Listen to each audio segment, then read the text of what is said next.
নমস্কার। মানুষের জীবনের সবচেয়ে বড় সুখ কি জানেন?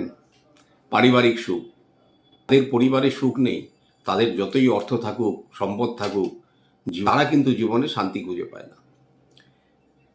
যারা মধ্যবিত্ত, পারিবারিক সম্পর্ক ঠিক নয়, তারা তো বিভিন্ন জ্যোতিষ করিয়েছেন, বিভিন্ন রত্ন ধারণ করেছেন। ছোট ছোট কয়েকটা জিনিস আজকে বলছি, এগুলোকে একটু চেক করে দেখুন।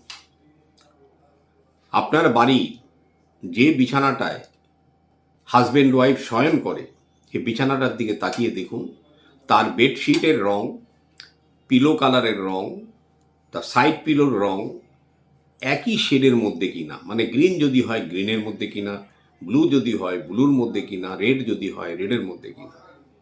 আপনি দেখবেন অধিকাংশ মানুষের বিছানার চাদর যদি সবুজ হয়, বালিশ হলো ব্লু, সাইড পিলো হয়তো ইয়েলো, এগুলো কিন্তু অধিকাংশ মানুষের দেখতে পাবেন।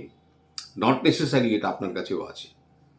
যাদের পরিবারের এই রকম সুখ স্বাচ্ছন্দ্য একদম নেই, পত্নীর মধ্যে একটা ডিস্টেন্স, এগুলো বুঝতে পারছেন, কিন্তু একজন আরেকজনকে সন্দেহের চোখে দেখছেন, অত্যন্ত কিন্তু ভয়ের পরিস্থিতি, অত্যন্ত কিন্তু অশুভ পরিস্থিতি। এবং আপনার যদি সন্তান থাকে, একবার ভেবে দেখেছেন সেই সন্তানটির জীবন কী হতে চলেছে? সে কিন্তু আপনার মুখের দিকে তাকিয়ে ভাবে যে আমার বাবা মায়ের মধ্যে দূরত্ব কেন? আপনাদের অবশ্যই জ্যোতিষের প্রতিকার নেওয়া উচিত, কিন্তু ভুলভাল রত্ন পরবেন না। কিছু যদি না জানেন, বাড়ির বেডশিটটাকে কমপ্লিটলি হোয়াইট মোডে চলে যান, কমপ্লিটলি হোয়াইট। বাসস্থান পরিষ্কার রাখুন। স্বামী স্ত্রী উভয়ই 6 মুখী রুদ্রাক্ষ 2টি বা 13 মুখী রুদ্রাক্ষ একটি একটি অন্তত দুজনই ব্যবহার করুন। আপনি দেখবেন ধীরে ধীরে আপনাদের সম্পর্কের উন্নতি হচ্ছে। গোলাপ, তার একটা পারফিউম হাজব্যান্ড ওয়াইফ দুজনেই ব্যবহার করুন। আর গোলাপের আতর একটি অতি অবশ্যই এই কপালে, কণ্ঠে, কানের দুপাশে নিয়মিত ব্যবহার করুন।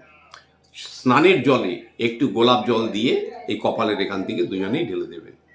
আপনাদের দেখবেন সম্পর্কের উন্নতি হতে আরম্ভ করবে। নমস্কার, সবাই ভালো থাকুন। ওম নমঃ শিবায়।